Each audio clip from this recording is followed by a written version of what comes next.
DeMeco Ryans spoke to the media this week, and I don't want anybody to be alarmed like I am, or at least was. DeMeco's voice does not sound that good. But if it's anything like the ailment I had for like 3 weeks where I could barely talk, which is tough for a sports radio host, I felt awesome the entire time. I just could not speak because of the post-nasal drip. And I'm hoping that that's what DeMeco has and that it's not spread to the rest of the team. But here's DeMeco asked off the bat. I got rid of the answers that I wasn't really interested in. And here he's talking about Joe Flacco.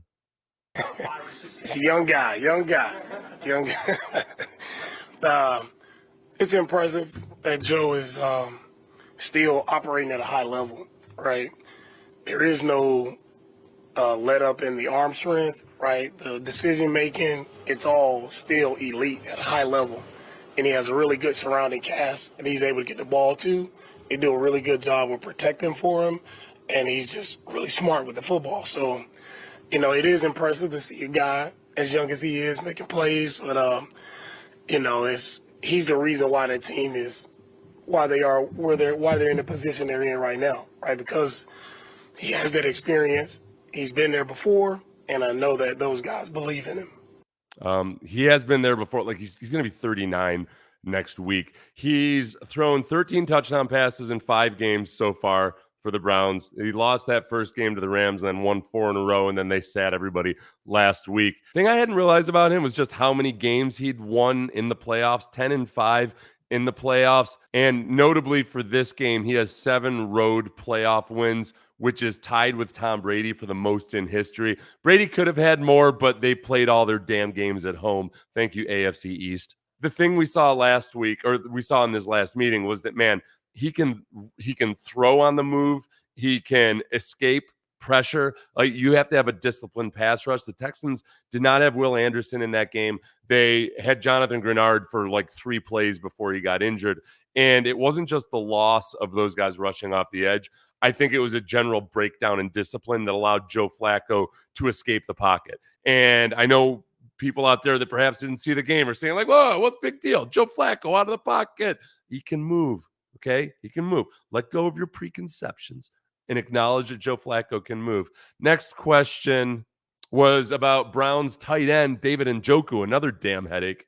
Yeah, I mean, Njoku, he does a good job of catching screen passes or check downs and turning them into explosive plays. So it comes to when you're going against him, it's about tackling, right? He does a really good job of yak, right? He converts short passes, turns them into explosive. So where are you in position? You got to be in position. Multiple guys have to be at the football. He caught a big pass on us there. We were not disciplined in coverage, not where we should be, and he made a touchdown on us. The big thing about Njoku, exactly what DeMeco said, he leads the league in yards after catch amongst tight ends for guys who have had at least 70 targets. And that includes George Kittle. Very, very lethal in that respect. So he's a headache as a receiver when he gets the ball, but he is also a headache too as a guy that can pull safeties down, that can disrupt linebackers when they get confused or turned around over the middle in coverage. That one Amari Cooper touchdown on the left sideline when D'Angelo Ross was in coverage for the first time all season long. David Njoku is the guy that pulled the safety down, got behind the linebackers on this crossing route. So the Texans, they just desperately cannot have this be the game where they continue to make these coverage errors that have plagued them all year long. Next question was just about having all these guys back healthy, hopefully, presumably, for the Browns game compared to last time when they missed out on a lot of guys. Does DeMeco make an excuse about this? I wonder. It doesn't matter who's been out there or who was out there last time. Like, we no excuses. Just got to play better. You put the tape on from last game and you see instantly it wasn't good enough, right? So we got to just play better in that regard, no matter who's out there. I'm concerned about this cough. I continue to be concerned about this cough. But also, like he says, you put the tape on, first play from scrimmage, the Browns hurl one downfield to Amari Cooper, and you'd seen like Jimmy Ward was out of position. He was healthy at the beginning of that game, or at least relatively healthy. He ends up being gone a few plays into the game. So it's just a blown coverage right off the bat. Jalen Petrie gets benched in that game, or practically benched in that game. He was healthy. It wasn't an injury concern. it was a combination of, yes, missing some of your key guys. Your two best pass rushers were eventually out of the game. Steven Nelson was in and out of the game with injuries. You lost Jimmy Ward, but he's still gone.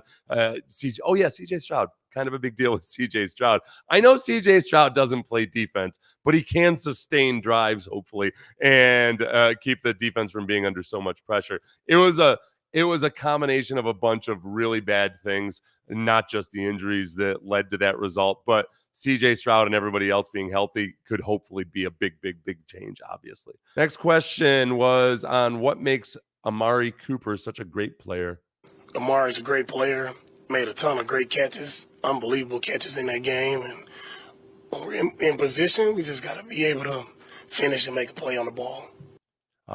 See, these are the other things that drive DeMeco crazy. I think the two of the Texans' defense's most disappointing performances were the Browns game, which is to Joe Flacco, who's doing this to a lot of people, but still, there were blown coverages, and then there were Amari Cooper catches where guys had him relatively well covered, but man, honestly, some of those, Joe Flacco made a perfect pass, and Amari Cooper was the only guy who could have caught it. Now, when you've got him plastered, make a play on the ball, make it difficult, chop the arms, all that. But then also the Jets game, the same thing happened. There were times where Garrett Wilson was covered, or that tight end Conklin was covered, and guys just didn't make plays on the ball. I think that drives him almost as insane as the mental errors when guys are in position to make a play and they just can't do it.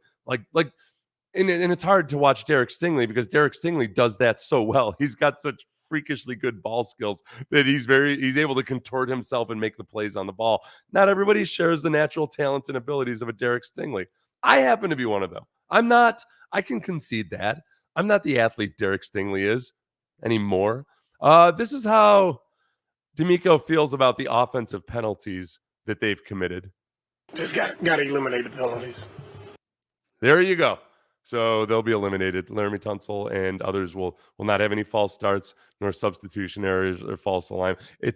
That's infuriating too. Okay, so DeMeco, who we've established doesn't get infuriated, probably gets closest to it with mental errors, lack of making plays on ball, and pre-snap penalties. Those are the three things that might all come together someday and make him eventually actually have a temper tantrum or something. Next, he was asked about what makes the Browns' red zone defense so good. And they keep after it. They are fast. They're physical. Starting with their front, their linebackers are probably some of the fastest linebackers in the league. They fly sideline to sideline making plays. Their secondary is sticky in coverage. So with their defense, it's not a lot of space, right? And they're on guys, and they're going to make you earn it. And that's what makes them good. When you have a really good rush unit up front tied with really tight, sticky coverage, it's tough to find windows to throw the football in, and that's what makes them really good. Yeah, look, Jim Schwartz, the defensive coordinator, does a great job with these guys. Matt Burke actually worked for Jim Schwartz when he first got into the NFL down in Tennessee. A lot of the parts of this Texans defense come from Jim Schwartz's wide nine defense that he brought from college. It had been in college for a while. Jim Schwartz implemented in the NFL.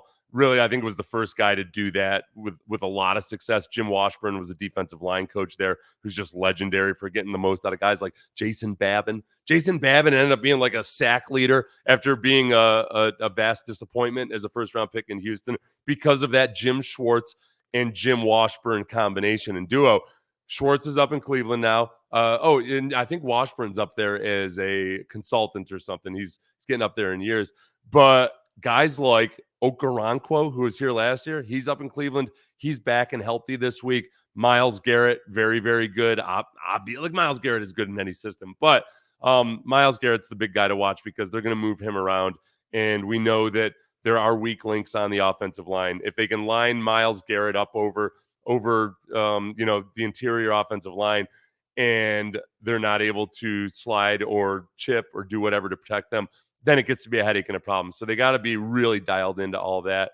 And the linebackers, I mean, Owusu Karamoa is just awesome. He plays behind the line of scrimmage all the time. He's sideline to sideline. These guys, just like the Texans, swarm around a whole damn lot. Next question was about his consistent energy and why it's worked for this team. That's just who I am, and I don't change who I am just when I start coaching.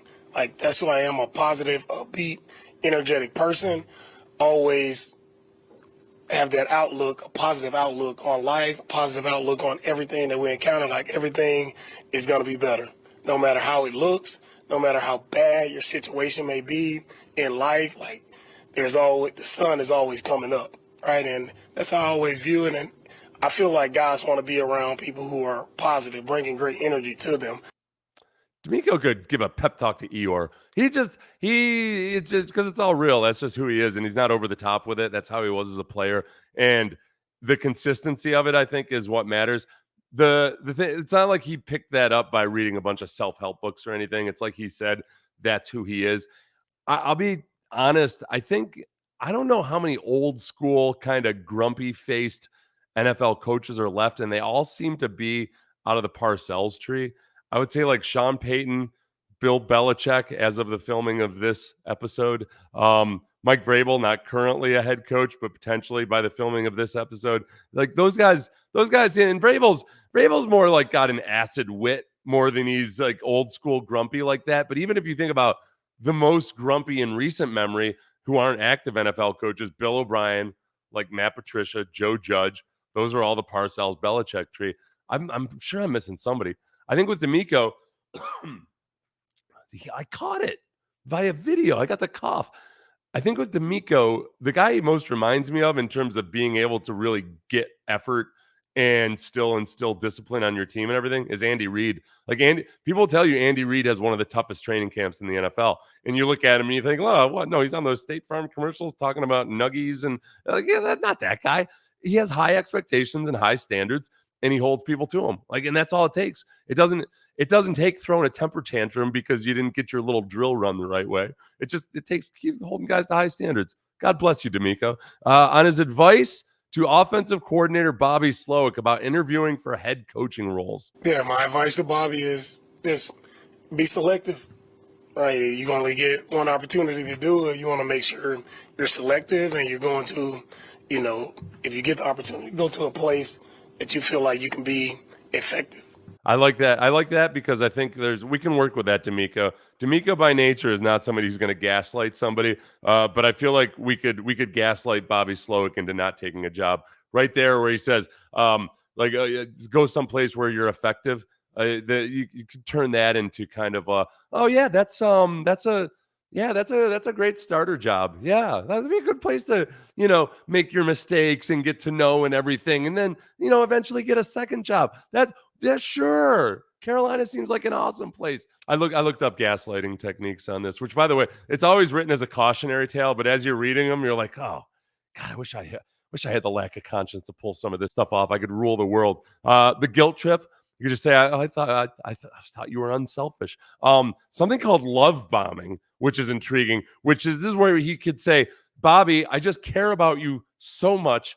And I know this is the wrong situation for you because I care so much. I would never say this unless I really meant it because, I care so much. If you're saying it to your partner, you tell them you love them, but it probably wouldn't be appropriate with those two. You can just flat out old school tear down his confidence, remind him of all the ways that he's not ready to be an NFL head coach. That's good for now. That's a lot to heap on DeMeco, who's probably never tried to use macho head games on anybody because he's so straightforward and pure. I'm Seth Payne. I played for the Texans long ago, played in the NFL for 10 years now. I cover the Texans on Sports Radio 610 mornings from 6 to 10 a.m. Thank you. If you enjoyed this, like, subscribe, tell a friend, and everybody have a great week.